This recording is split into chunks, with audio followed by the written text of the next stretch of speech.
Assalamualaikum teman-teman, kembali lagi di channel kami. Semoga kalian semua selalu dalam keadaan sehat walafiat. Amin ya rabbal alamin. Pada video kali ini, kami akan melanjutkan kisah Salman Al-Farisi bagian 2. Ia menjawab, "Anakku, aku tidak mengenal orang yang kau cari kecuali ada seorang yang tinggal di Mosul. Dia adalah orang yang tidak pernah membuat-buat dan tidak pernah mengganti agama. Maka carilah ia. Begitu sahabatku meninggal, maka aku mencari orang yang berada di Mosul tadi. Begitu aku berjumpa dengannya, aku menceritakan kisahku kepadanya. Aku berkata, si Fulan berwasiat kepadaku menjelang wafatnya bahwa aku disuruh mencarimu.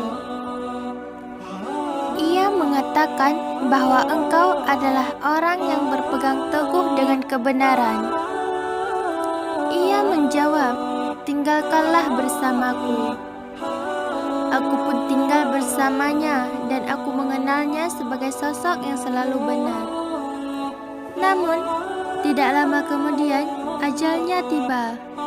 Aku pun berkata kepadanya, Ya Fulan, engkau mengetahui bahwa ketentuan Allah akan berlaku pada dirimu, dan engkau mengetahui kondisi diriku. Kepada siapa kau mewasiatkan aku? Siapakah yang harus aku ikuti nanti? Ia menjawab, wahai anakku, demi Allah, aku tidak mengetahui manusia yang beragama seperti kita ini, kecuali ada seseorang di Nasibin. Dia adalah Fulan, maka carilah dia. Begitu ia dikuburkan, aku pergi mencari orang yang tinggal di Nasibin.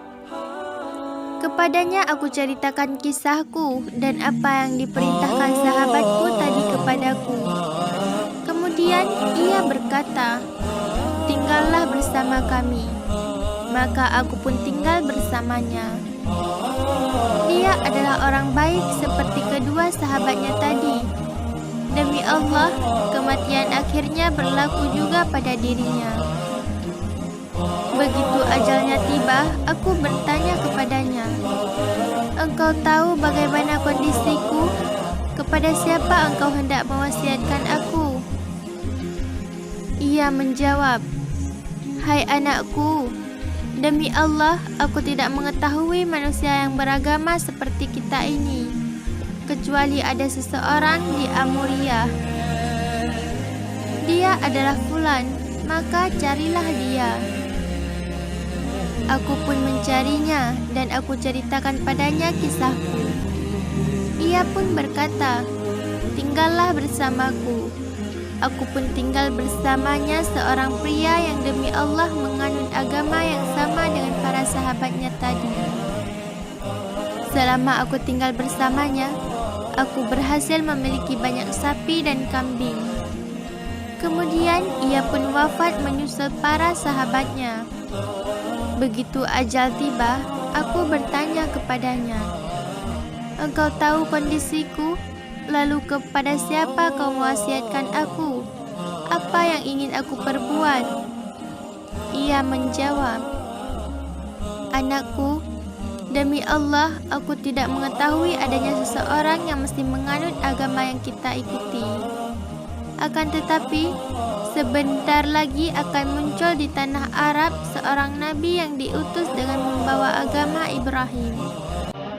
Kemudian ia berhijrah dari negerinya ke sebuah negeri yang memiliki banyak pohon kurma di antara dua buah lembah berbatu. Dia memiliki tanda-tanda yang jelas. Ia menerima hadiah dan menolak sedekah. Di antara kedua pundaknya terdapat tanda kenabian. Jika kau mampu datang ke negeri tersebut, maka lakukanlah.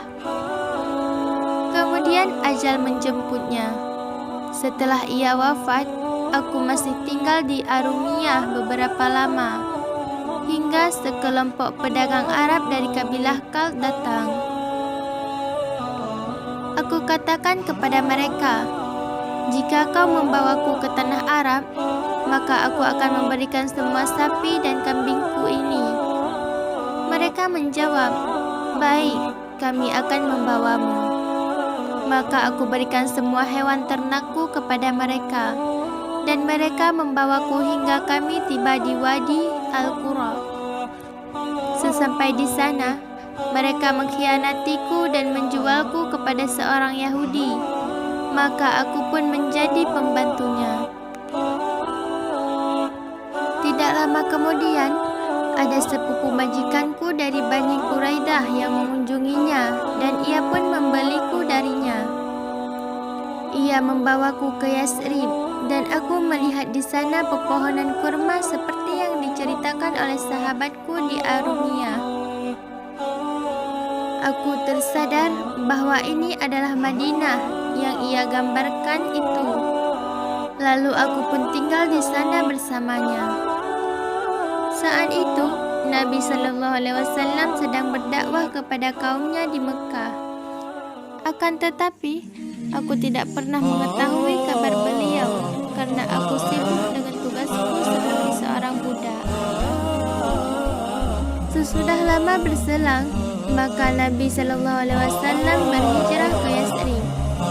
Demi Allah, saat itu aku sedang berada di atas pohon kurma tuanku sambil mengerjakan beberapa tugas. Tuanku saat itu sedang duduk di bawahnya ketika seseorang sepupunya datang sambil mengatakan, "Semoga Allah membinasakan Bani Kailah." Demi Allah, mereka kini sedang berkumpul di Kuba untuk menyebut seseorang pria yang datang dari mereka dan mengaku sebagai nabi. Begitu aku mendengar apa yang diucapkannya, maka aku sepertinya langsung demam dan aku menjadi terguncang, sehingga aku khawatir aku jatuh menimpa tuanku. Aku segera turun dari pohon kurma dan aku berkata kepada pria tadi, "Apa yang kau ucapkan? Ceritakan kembali berita tadi kepadaku." Maka tuanku langsung emosi dan meninjuku dengan begitu keras. Ia berkata kepadaku, "Apa urusanmu dengan berita ini? Kembalilah lagi untuk meneruskan pekerjaanmu." Begitu hari menjelang petang, aku mengambil beberapa kurma yang aku kumpulkan dan aku bawa ke tempat Rasulullah menginap. Aku masuk menghadapnya dan aku berkata, "Aku mendengar bahwa engkau adalah orang yang salih dan kau membawa para sahabat yang membutuhkan bantuan. Ini adalah sedikit barang yang dapat aku sedekahkan. Menurutku, kalian lebih pantas untuk menerima ini dari lainnya." Kemudian aku mendekat ke arah beliau. Beliau kemudian bersabda kepada para sahabatnya, "Makanlah oleh kalian." Ia tidak menggerakkan tangannya dan memakan kurma bawaanku. Aku berkata dalam hati, "Inilah sebuah tandanya." Kemudian aku kembali ke rumah dan aku kumpulkan beberapa buah kurma. Begitu Rasulullah berangkat dari Kuba menuju Madinah, aku menghampiri beliau sambil berkata, "Aku perhatikan bahwa engkau tidak makan harta sedekah dan ini adalah hadiah yang aku bawakan buatmu."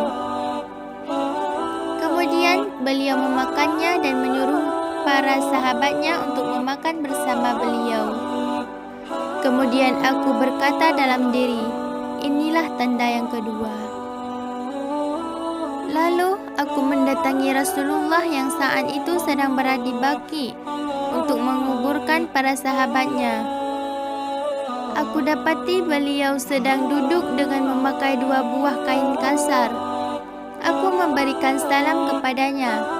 Kemudian aku berputar untuk melihat punggung beliau. Dan benar, aku melihat tanda seperti yang diceritakan oleh sahabatku yang berada di Amuriah. Begitu Rasulullah melihatku sedang memperlihatkan punggungnya, beliau mengetahui maksudku. Kemudian beliau melepaskan selendang dari punggungnya. Maka aku memperlihatkan dan aku melihat tanda itu. Aku semakin yakin dan aku pun langsung tersungkur, mencium tangannya dan aku menangis. Maka Rasulullah bertanya kepadaku, "Apakah ceritamu ini?" Aku pun menceritakan kisahku kepadanya, dan beliau merasa kagum mendengarnya. Beliau kemudian berkeinginan agar para sahabatnya juga mendengar kisahku ini. Maka aku pun bercerita kepada mereka. Mereka begitu kagum mendengarnya. Mereka semua menjadi begitu bahagia. Selamat atas Salman Al-Farisi saat ia mulai mencari kebenaran di setiap tempat. Selamat atas Salman Al-Farisi saat ia mengetahui kebenaran, lalu beriman kepadanya dengan sebaik-baiknya. Selamat juga atasnya pada hari wafat dan pada saat ia dibangkitkan untuk hidup kembali. Sekian dulu ya teman-teman, kisah Salman Al-Farisi bagian 2. Assalamualaikum.